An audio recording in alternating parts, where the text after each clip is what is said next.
चाहूँगा कि ये कहानी लिखने से पहले बहुत सारी चीज़ें मैंने इसको बहुत करीब से देखा है। जैसे 2018 की कहानी है ये, जो रियल में घटी थी मुजफ्फरपुर में, और मैंने इसको न्यूज़ में देखा था जब हाईलाइट हुआ था सारे न्यूज़, बिकॉज़ पहले ये न्यूज़ छप नहीं रहा था बिहार में। इसके बाद जब मैं जिसके साथ ये हुआ है उसमें से 5 लड़कियों को मैंने मिलने के बाद उनसे जब सारी कहानी पूछी, उन्होंने जो बताने के बाद मेरे रोंगटे खड़े हो गए थे, क्योंकि हम जो बता रहे हैं उसका आधा भी हम नहीं दिखा पाएंगे, इतने उनका दर्द है। तो मैं आपको इतना ही कहना चाहूँगा कि जो चीज़ वहाँ जो हुआ है, अगर हम बहुत शानदार बात आपने कही है। मुजफ्फरपुर से आपका जो रिश्ता है वो काफी पुराना है। जी, आपका ननिहाल है जी, जहाँ पर ये बड़ी ही दर्दनाक, बड़ी तकलीफ जी, जी, है वो हुई जी। आप अपने रिसर्च पार्ट के बारे में मेरे को बताइए कि इस फिल्म को करने से पहले कितना समय दिया आपने रिसर्च के लिए? कई लोगों से आपने इंटरव्यू किए होंगे, कई लोगों से आपने मुलाकातें की होंगी। कहानी बहुत कुछ है जो मीडिया में है, कहानी बहुत कुछ है जो उन लोगों के पास है जिन्होंने इस तकलीफ को बर्दाश्त किया है, झेला है, सहा है। तो उसके बारे में थोड़ा सा डिटेल में बताइए। सर, मैं एक चीज़ क्लियर कर देता हूँ कि जो मीडिया में है ना, वो मेरी फिल्म की कहानी नहीं है। पहला चीज़, जो गूगल पे आप देखते हैं जो भी चीज़ें हैं, वो कहानी मेरे फिल्म में नहीं है। मेरी फिल्म में वो कहानी है जो उन लड़कियों ने मुझे बताया था। अब जो गूगल पे हम पढ़ते हैं कि ऐसे हुआ वैसे हुआ, वो हमारे अंदर नहीं है। हमने वही दिखाया जो रियल है, जो उनके साथ घटित हुई है। हमने कुछ कमर्शियल करने के लिए अपने हिसाब से उसमें कुछ भी नहीं रखा है। हमने बस उनके दर्द को कोशिश किया है कि सबके सामने रखें।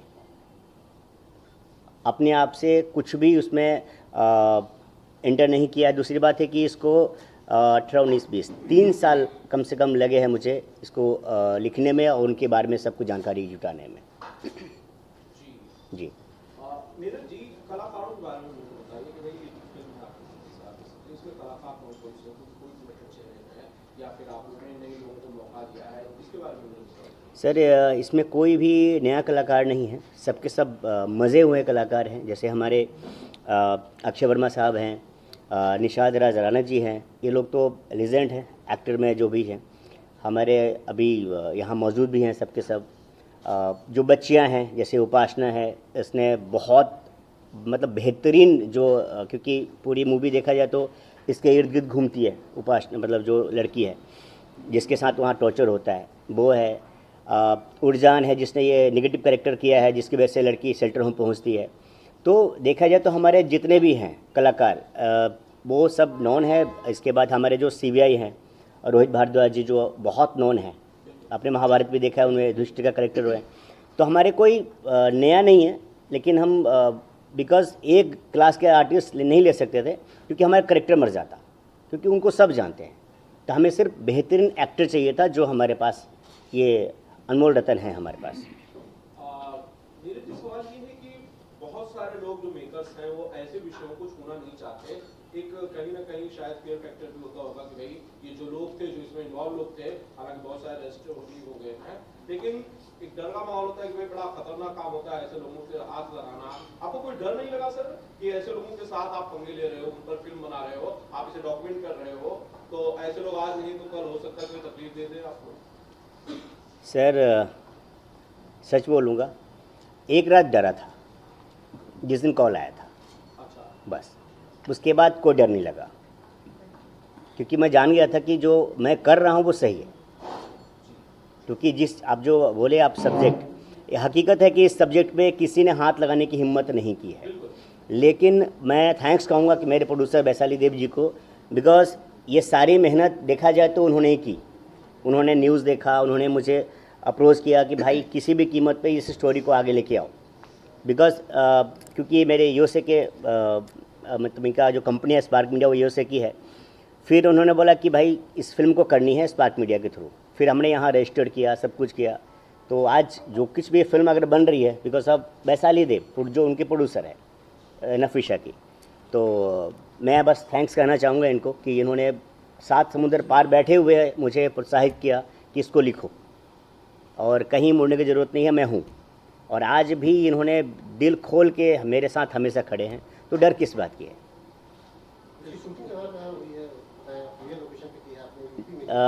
सर इसका शूटिंग हुआ है यूपी, मुंबई, गुजरात और बिहार। सर रिलीज़ का प्लान तो हमारा देखा जाए तो इस मंथ ही था, लेकिन हमने आईपीएल, आपको तो पता सर, आईपीएल के चक्कर में बड़े बड़े पिक्चर पीछे हो जाती है, तो हमने सडनली फिर इसको आगे लेके गए। अब उस बीच हम देखेंगे कहाँ हमारा कुछ, ताकि इस पिक्चर को हर एक जगह पहुँचाना है। ऐसा नहीं कि बस टाइम पास के लिए रिलीज़ कर दिया और सेटेलाइट बेच के पैसे कमा लिया, हमारा वो नहीं है। क्योंकि स्पार्क मीडिया का सिंपल सा है कि फिल्म हम वही बनाएंगे जो समाज को कुछ फ़ायदा हो। काफ़ी गहरा इशू है, इसमें म्यूजिक का भी स्कोप है। सर बिहार है और वहाँ म्यूज़िक ना हो, ऐसा हो नहीं सकता। तो जाहिर सी बात है, जहाँ मंत्री लोग जुड़े होंगे वहाँ म्यूज़िक तो होगा। तो हमारा एक आइटम सॉन्ग है जो गणेश आचार्य जी ने कोरियोग्राफ किया है, और ऋतु पांडे ने इसको गाया है, जो अच्छे बड़े सिंगर है। तो हमने ये पूरा इसको थोड़ा सा रखा है बिहार टच के लिए। जी जी जी जी वैशाली मैडम, जरा आप उसके बारे में बताइए। आप सात समंदर पार रहती हैं, जैसा नीरज जी ने कहा, विदेश में रहती हैं और आप मुजफ्फरपुर की एक घटना पर फिल्म बनाती हैं। ये चीज़ जो लोग सुनेंगे इस चीज़ को, वो कैसे ये सब शुरू हुआ, जरा ये बताइए कि भाई आपने इस विषय को कैसे चुना और नीरज जी ने आपको कैसे कन्विंस किया कि इस विषय पर फिल्म बनानी है। ओके, जैसे कि नीरज जी ने कहा कि ये मीडिया में काफ़ी आई थी, तो हमने भी वहाँ बैठे बैठे इसके बारे में सुना, इसके बारे में देखा। और मेरी भी 2 बेटियां हैं, और ये एक दिल को छूने वाली बात हो गई ना कि हम क्या कर सकते हैं इसके लिए। जो बेटियां पेरेंट्स के पास आए, पेरेंट्स बच्चों के पास जाए, तो एक थोड़ा सा जनरेशन गैप, जो हम लोग जिस बोलते रहते हैं ना, इतनी आसानी से बोल देते हैं भाई जनरेशन गैप है, क्या कर सकते हैं।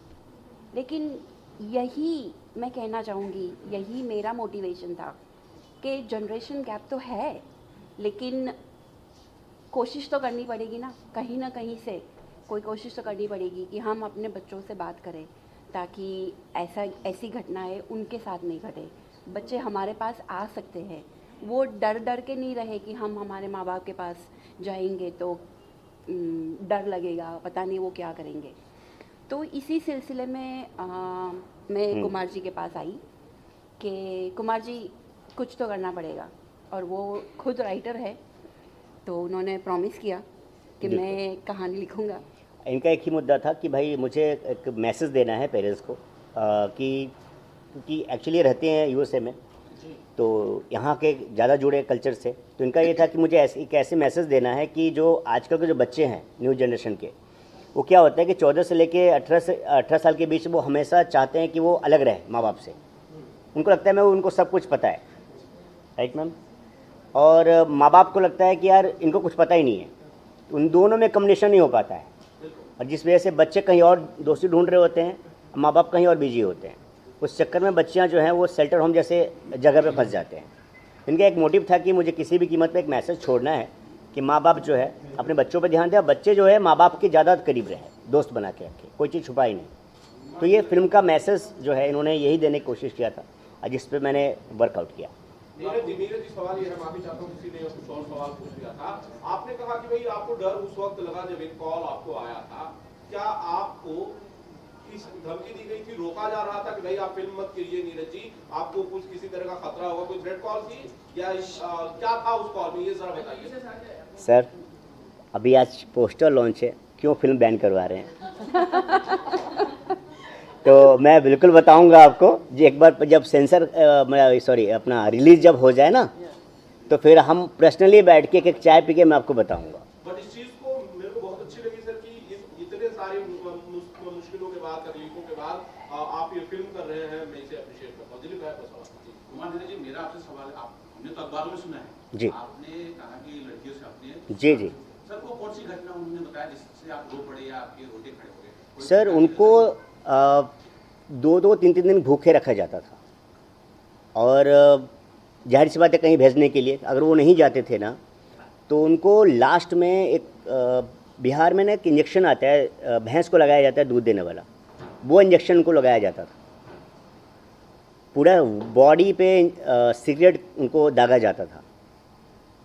अब आप सोचिए, हम तो आप सुन के हो उनके ऊपर ये सब हुआ है। जब मैंने उनका दिखाया जब उसने, तो लिटरली मेरा मतलब अजीब हो गया था मेरा उनको देख के। ये तो कुछ भी नहीं है, बहुत सारी चीज़ें हैं, मतलब उनको ऐसे ऐसे मतलब टॉर्चर किया जाता था ना कि नाखून उखाड़ लेते थे वो लोग। जो वहाँ की वार्डन थी ना, इतनी खतरनाक थी। अगर उनके आप नहीं मानोगे तो या तो आप मरोगे, एसिड तक डाल दिया जाता था। मैं यहाँ बोलना नहीं चाहूँगा, मीडिया है, उनके बॉडी पार्ट पे एसिड तक डालते थे वो लोग, इतना खौफ था। सर मेरा दूसरा सवाल इसी से रिलेटेड है, जो बालिका गृह होता है जहाँ लड़कियाँ होती हैं, जी आपने तो सुना है ऐसी ऐसी घटना हुई है। जी जी हमने सुना, हमने अखबारों में सुना। सर ऐसी घटना को रोकने के लिए क्या कुछ हो सकता है, अगर आपको कुछ सुझाव आपका हो? सर, इसको रोकने के लिए मैं, आप और सरकार जब तक एक नहीं होंगे कुछ नहीं होगा। बिकॉज क्या है, हम लोग सिर्फ जाके देख लेते हैं, या हम जो फंडिंग करते हैं जो एनजीओ को, ठीक है ना, वो डायरेक्टली एनजीओ के पास जाता है। हम कभी पूछते नहीं है एनजीओ से वो लगाते कहाँ हैं। सरकार जो फंडिंग करती है एनजीओ को, वो पूछते भी नहीं है कि कहाँ यूज़ हो रहा है। इसमें भी वही हुआ था। एनजीओ खुली, फंडिंग सरकार कर रहा था, टैक्स हमारा जा रहा था, लेकिन हमने कभी पूछा ही नहीं कि वहाँ होता क्या था। वो तो अगर बॉम्बे से टीम नहीं जाती बिहार में तो इस चीज़ का आज उजागर नहीं होता। बिहार वाले तो शांत बैठे थे, उनको कोई मतलब ही नहीं था। सर एक सवाल और मेरा, जो मैंने अखबार में पढ़ा था, जी इस कांड के अंदर एक राजनेता इन्वॉल्व था जो सत्ताधारी था। जी क्या उसे भी आपने उसमें दिखाने की कोशिश? बिल्कुल सर, मैंने कहा ना कि मैं रियल, बस आप समझ लीजिए कि नाम चेंज है हकीकत सब कुछ। बिकॉज जैसे आप मीडिया वाले हैं, मेरे एक मित्र है मीडिया की, अभी बहुत बड़े पोस्ट पे है। तो जब मुझे धमकी आया तो मैंने उसको कॉल किया था, तो उसने कहा कि वो सब छोड़ दो, बस इतना प्रॉमिस करो कि मजाक नहीं करना इस फिल्म के साथ। बिकॉज उसमें इतना इन्वॉल्व थी उसमें कि उसको पीटा गया था उस लड़की को। आप समझ लीजिए कितना वो है। तो जाहिर सी बात है, हम इस पिक्चर को वैसे नहीं लेके जा रहे हैं, हम प्रॉपर रियल ही रख रहे हैं। बस थोड़ा सा नाम अलग है, बिकॉज आपको पता ही है फिर क्या होना है। 2.5 साल की सरकार बची हुई है, पिक्चर भी रिलीज़ करनी है, तो थोड़ा सा है, लेकिन पब्लिक सब जानती है। सेंसर में कितनी बार रिजेक्ट हुई है? 2-3 बार। नीरज जी, नाम को लेकर मेरे को सवाल। सर मैं एक चीज़ कहना चाहूँगा सर, क्योंकि हमारे ये सबसे इम्पोर्टेंट जो आज के पिक्चर में है वो है हमारे सर। अगर ये नहीं होते तो बाकी पिक्चर कंप्लीट नहीं हो पाती। सीरियस बता रहा हूँ, क्योंकि इनका जो विज़न था ना, क्योंकि मैं तो बस इनके साथ बैठता था नरेशन के लिए, सब कुछ के लिए।